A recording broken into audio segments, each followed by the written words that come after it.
bagaimana membangun ketangguhan di era new normal dan pasca pandemi COVID-19. Jadi saya bagi presentasi saya menjadi 3. Pertama adalah secara umum saya akan bicara dampak dari pandemi COVID-19. Kemudian yang kedua saya akan bicara bagaimana pandemi COVID-19 dalam skema pengurangan risiko bencana. Dan yang ketiga adalah saya masuk pentingnya membangun ketangguhan keluarga sesuai dengan judul dari seminar yang diselenggarakan oleh teman-teman dari Universitas Brawijaya. Saya asli Malang, jadi dulu saya manggilnya Unbra, bukan UB ya. Jadi saya kecil, bukan kecil ya, saya SMP SMA di Malang, dan Unbra udah bagian dari hidup saya karena saya juga sangat familiar. Tapi sekarang saya sudah migrasi ke Bandung, tapi tetap ya Malang masih rumah saya. Ya, terima kasih. Berikutnya saya lanjut. Nah, kalau bicara tentang COVID-19, ini hasil diskusi kami, yaitu di Dewan Riset Nasional. Kebetulan saya bidang di Komtek Lingkungan dan Kebencanaan. Kami melakukan konsolidasi diskusi bersama antar komisi teknik dengan bidang kebencanaan dan bidang kesehatan. Jadi beberapa informasi yang menarik yang disampaikan oleh teman-teman dari Komtek bidang kesehatan, bahwa virus corona sendiri itu sebetulnya katanya sudah ya dikenali sejak tahun 60 ya, dan menyebabkan yang disebut common cold, tapi tidak menyebabkan kematian. Tetapi pada tahun 2019 ditemukan bentuk baru dari virus corona tersebut yang sekarang kita kenal sebagai COVID-19.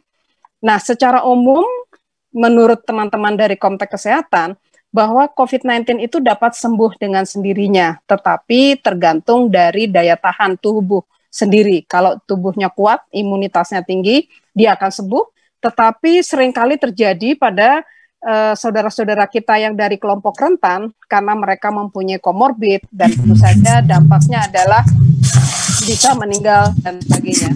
Nah, tadi disampaikan juga oleh Pak Lili bahwa vaksin memang hingga hari ini belum ditemukan, sehingga banyak sekali rumor beredar banyak obat-obat yang kita sebut dengan panacea yang bisa menyembuhkan. Nah, yang menarik dua poin terakhir ini adalah sejak ditemukannya COVID di Jakarta 2 Maret 2020, hanya dalam kurun 5 minggu seluruh provinsi terinfeksi atau terpapar, ya hampir seluruh provinsi di Indonesia otomatis terpapar. Jadi bisa kita lihat bagaimana cepatnya spread out dari COVID-19 tersebut. Nah, yang menarik juga kalau kita lihat sampai 14 September data yang saya dapatkan dari teman-teman dari DRN bidang kesehatan, bahwa kasus positif sudah mencapai 221.000 sekian. Nah, ini menarik kalau kita bandingkan dengan bencana tsunami. Tsunami 26 Desember 2004, dampak yang kena sampai seluruh Indian Ocean itu hampir yang kita sebut 220.000. Dan untuk Indonesia sendiri 170.000. Next please. Nah, kalau kita bisa masuk ke ini, berikutnya adalah bagaimana dampak COVID pada tatanan kehidupan. Mungkin Bapak Ibu yang hadir hari ini sudah sangat familiar. Ya, apa yang kita kenal dengan PSBB, work from home, school from home, social distancing, dan sebagainya. Kemudian timbullah budaya baru, kita budaya cenderung menjadi bersih dan sanitize. Tapi yang menarik yang terakhir ini yang saya jadi takut, lack of trust to others. Jadi mungkin Ibu Bapak jujur saja bisa dilihat dimanapun kita berada, kita selalu ragu-ragu. Setiap ketemu orang pasti nggak salaman yang selama ini salaman. Jadi salamannya berbeda. Dan kemudian kita selalu menggunakan masker. Bahkan kalau ada delivery dari paket atau kita pesan makanan misalnya lewat online ya, online delivery dan sebagainya, tentu saja kita tidak mau terima langsung, minta Pak yang mengantarnya untuk di drop di depan pintu, kemudian kita sterilkan dulu baru bisa masuk rumah.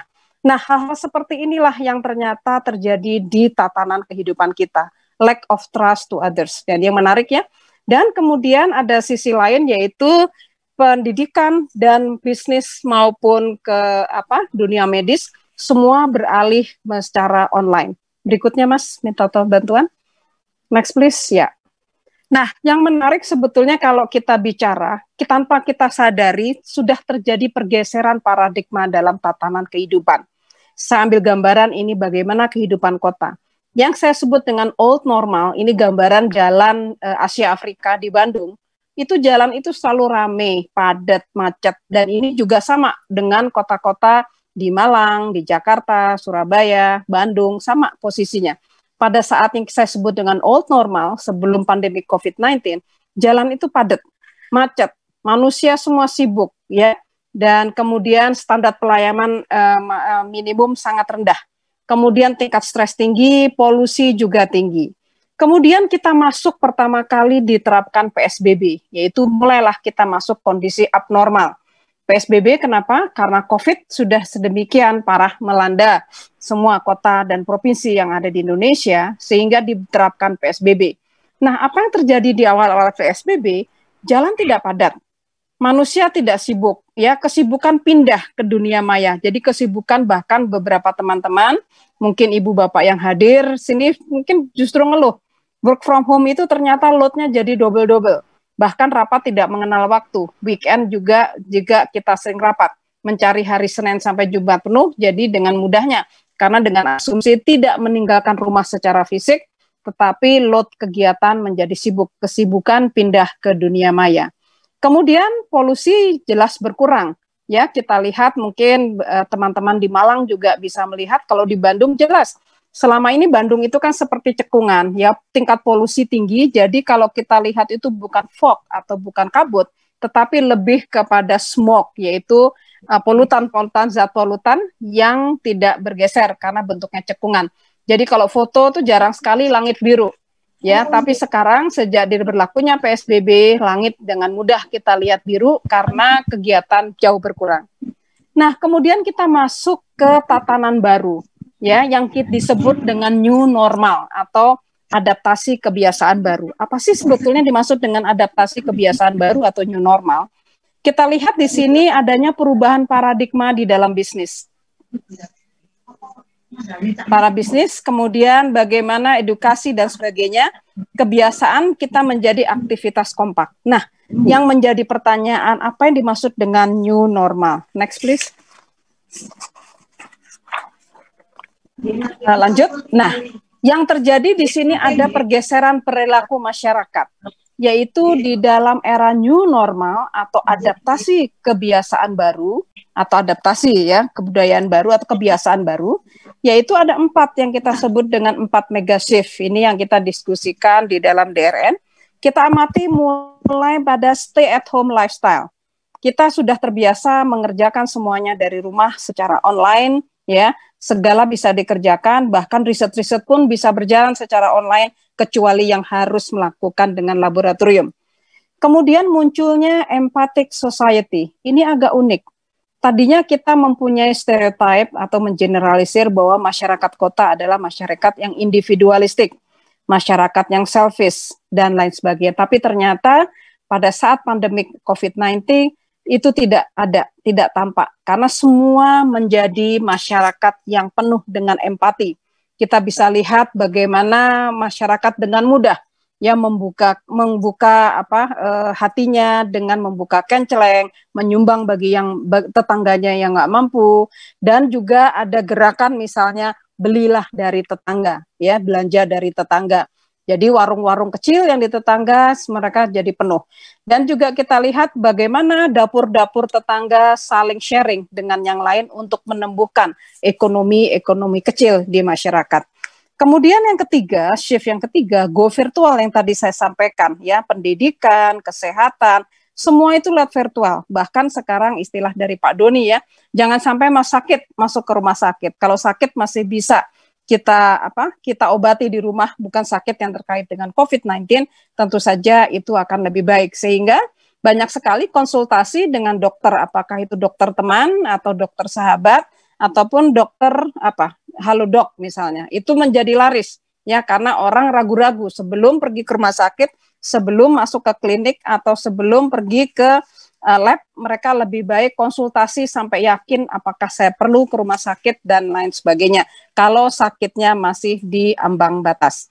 Kemudian yang menarik di sini adalah bottom of the pyramid, yaitu kebutuhan akan sehat dan selamat itu menjadi tinggi. Mungkin kita semua perhatikan bagaimana alat-alat sanitasi di awal PSBB harganya selangit.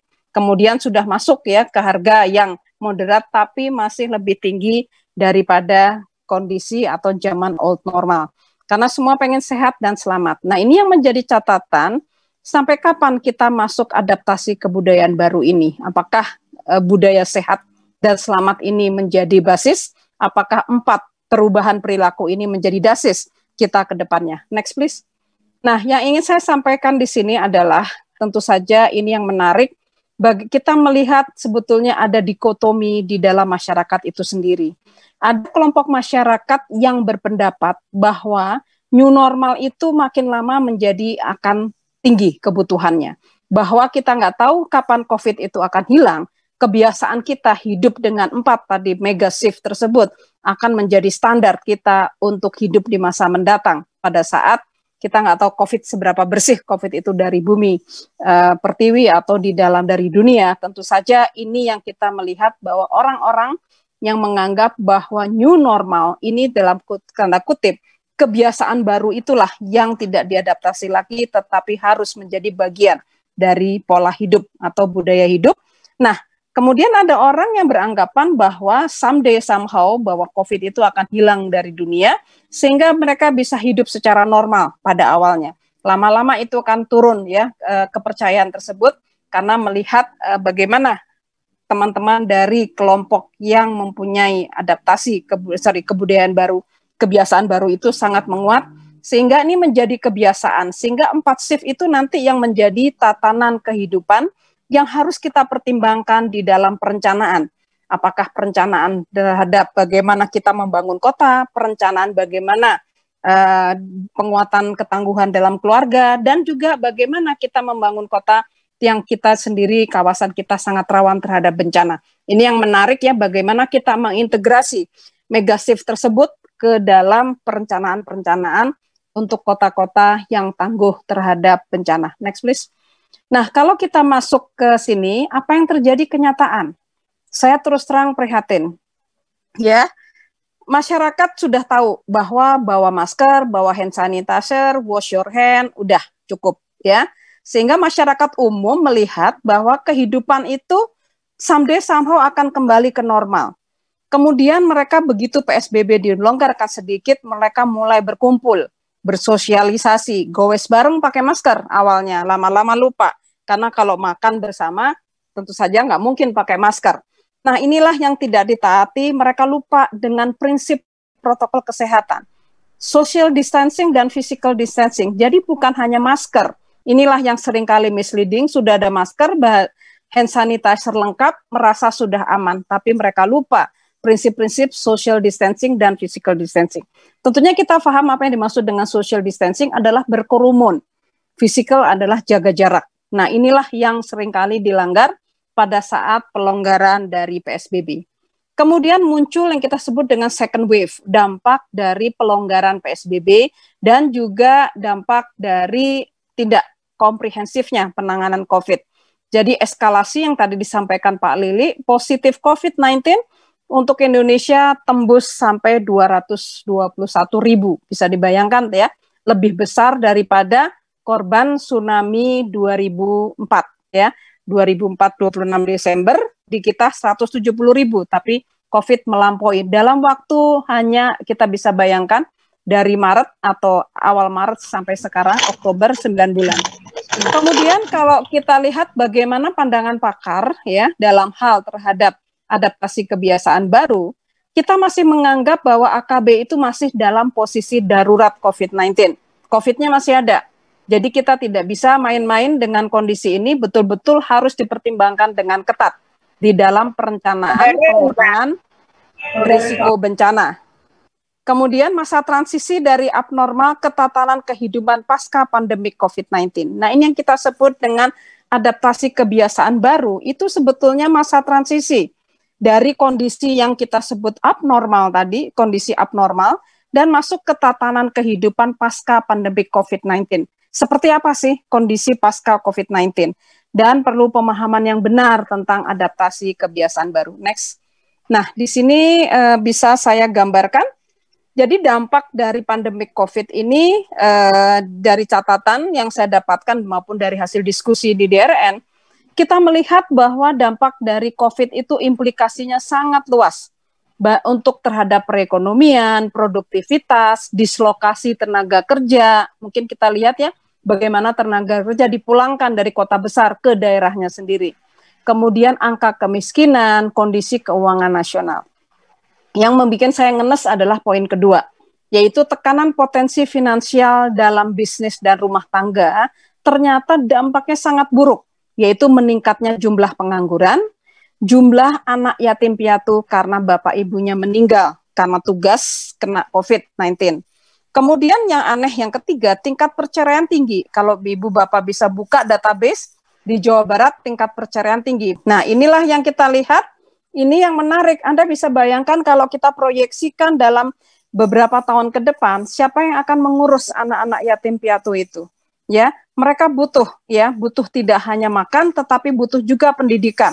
Ini banyak sekali kejadian yang tidak pernah terekspos ya, berapa jumlah anak yatim ya. Nah, ini kalau kita lihat di dalam kebencanaan, mereka adalah kelompok-kelompok rentan yang perlu diperhatikan. Kemudian pemberlakuan PSBB tadi saya ulang lagi, yaitu menimbulkan jumlah penderita COVID positif menjadi lebih banyak. Next please. Nah, sedikit gambaran di sini kita lihat kita bicara pandemi COVID-19 dalam pengurangan risiko bencana secara umum. Next.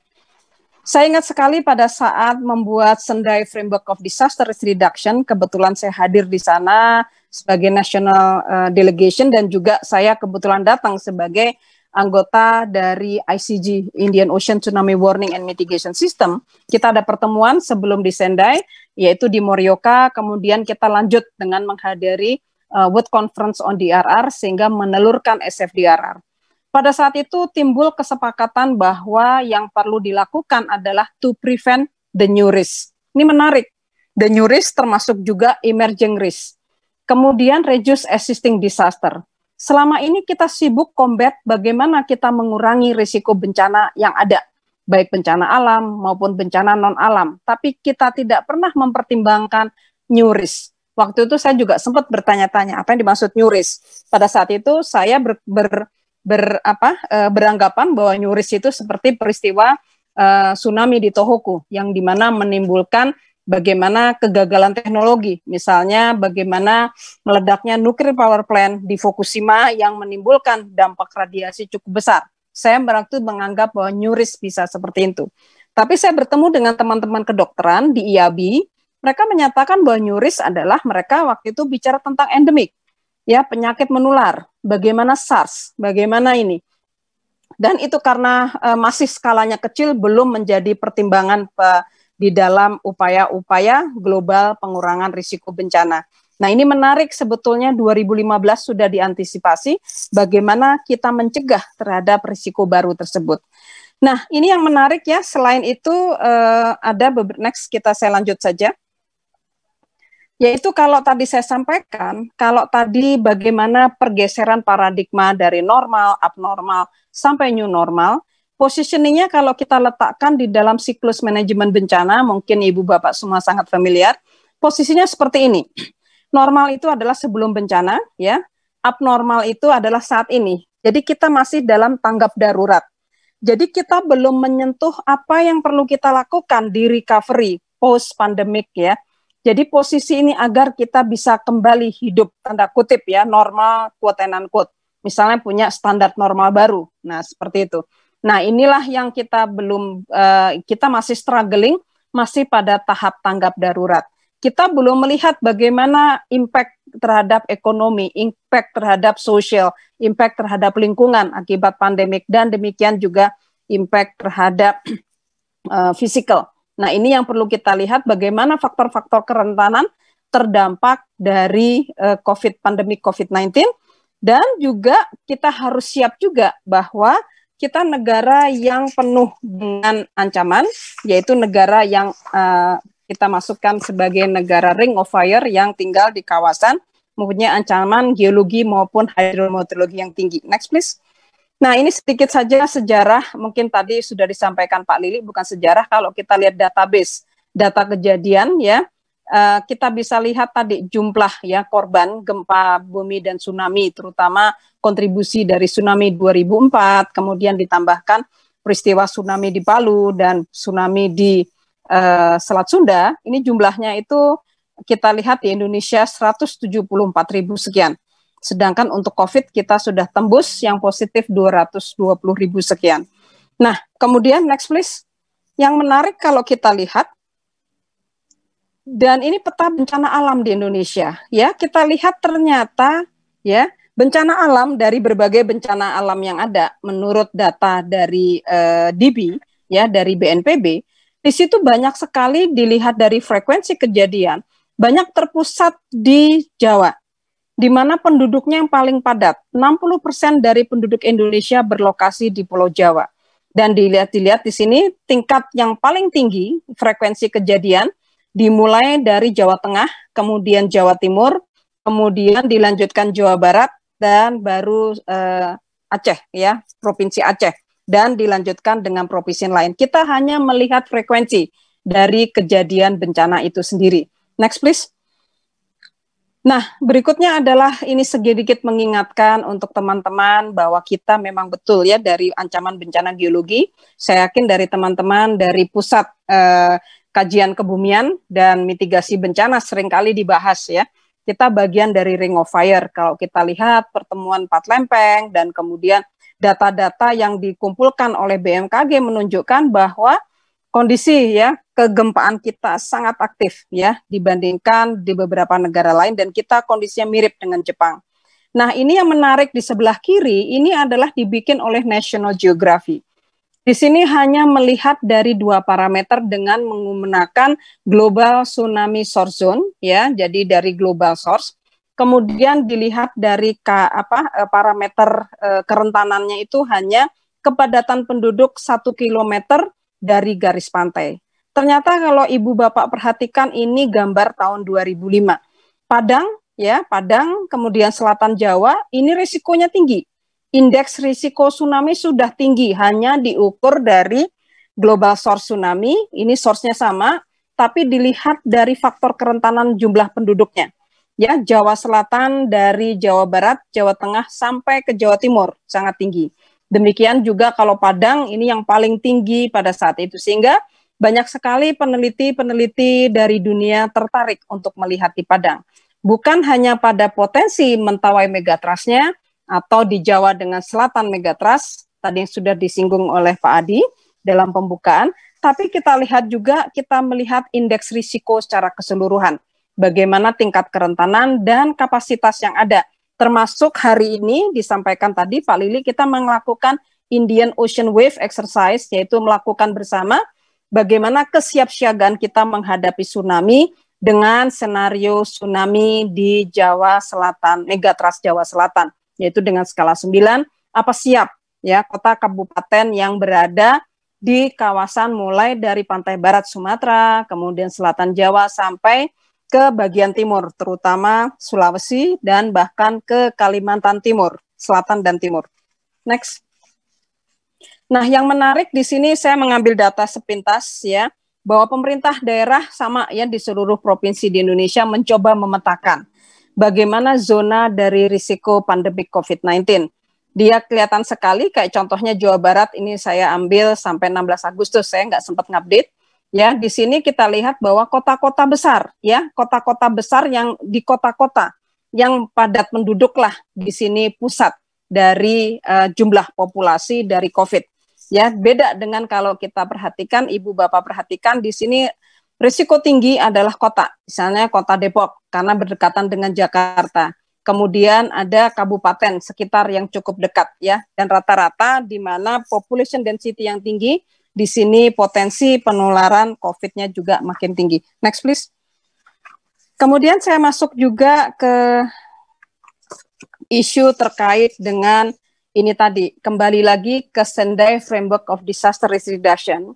Pada saat itu yang tadi saya sampaikan mulai memperhitungkan new risk, dan pada saat itu mereka tidak secara eksplisit menyebutkan bahwa ancaman non-alam, ancaman bencana non-alam itu antara lain dari bidang kesehatan. Sehingga mereka sudah mencanangkan multi-hazard, tetapi lebih bicara multi-hazard early warning system, atau teman-teman pernah dengar MUSE, di mana early warning system lebih kepada natural disaster, Contohnya kombinasi gempa dan tsunami, tsunami dengan longsor, gempa dan longsor, atau mungkin banjir dan longsor. Itu adalah upaya-upaya yang dicanangkan untuk global, ya, Global Multi-Hazard Early Warning System. Di Indonesia sendiri sudah ada upaya untuk menyelaraskan upaya-upaya pendekatan multi-hazard early warning system. Tapi lupa, early warning untuk pandemi COVID-19 tidak diperhatikan karena kita belum tahu bagaimana memberikan early warning. Yang ada adalah kita sudah masuk ke tanggap darurat. Nah, tentu saja yang menarik kalau ini kita belajar dari flu Spanyol, ini dengan siklus yang ada kita akan mengalami lagi nanti ke depannya pandemik dalam bentuk lain. Nah, ini tentu saja pembelajaran yang sangat berharga dengan peristiwa pandemi COVID-19, bagaimana kita mengintegrasikan multi-hazard ya ke dalam perencanaan kota, perencanaan wilayah, dan sampai ke perencanaan yang lebih mikro. Jadi 4 target di dalam Sendai Framework of Disaster Reduction. Pertama, understanding disaster risk. Kalau kita pendekatan multi, tentunya semua bencana alam dan non-alam yang dihadapi. Kemudian strengthening disaster risk governance. Nah, ini yang terjadi. Risk governance yang menarik. Ibu Bapak mungkin seringkali melihat, saya lihat tadi ada yang dari BPBD ya, BPBD. Nah, kalau kita bicara risk governance, masih kita sibuk risk governance misalnya rencana penanggulangan bencana di level daerah, di kota misalnya. Level kota, level kabupaten, provinsi. Tidak pernah dipikirkan bagaimana transboundary di dalam pengurangan risiko bencana di dalam perencanaan atau risk governance, misalnya antar kota kabupaten. Tapi belum tentu bencana itu luas, karena kita kenal bencana alam maupun bencana non-alam tidak pernah kenal batas administrasi. Sehingga perlu dipikirkan bagaimana antar kota kabupaten atau antar provinsi. Nah, ini yang belum pernah dipikirkan bagaimana transboundary governance di dalam memanage disaster risk. Ini yang menjadi PR. Dan kalau kita belajar dari COVID-19, mungkin Ibu Bapak yang hadir dari ini, contohnya misalnya Jakarta dilakukan PSBB jilid 2 dengan sangat ketat. Tapi kota kabupaten di sekitarnya tidak melakukan. Tentu saja upaya tersebut tidak akan saling kondusif ya, tidak akan kita mencapai hasil maksimum. Demikian juga pemberlakuan PSBB atau sekarang ada istilah baru ya, PSBB mini atau PSBB mikro ya, level kecamatan, level kelurahan, sehingga masyarakat menjadi euforia protek masing-masing. Jadi tidak pernah terfikirkan bagaimana kita menghandle ini di antara dua jurisdiction dari kota kabupaten dan seterusnya. Dan kemudian kita perlu juga mengubah paradigma bahwa pengurangan risiko bencana untuk mencapai resilient harus berpikir investasi. Ya, investasi berapa orang yang bisa diselamatkan dengan kita membangun sesuatu, dengan kita mengerjakan sesuatu. Misalnya mulai dari prevention, mitigation, preparedness tadi yang disampaikan Pak Lili, berapa sebetulnya yang bisa diselamatkan, berapa aset yang bisa diselamatkan. Oke. Selanjutnya kita masuk, nah ini kemudian bagaimana pendekatan multi-hazard. Ini yang menarik ya, kayak contohnya yang dilakukan kami di Indian Ocean Tsunami Warning Mitigation System, kita mengeluarkan guideline.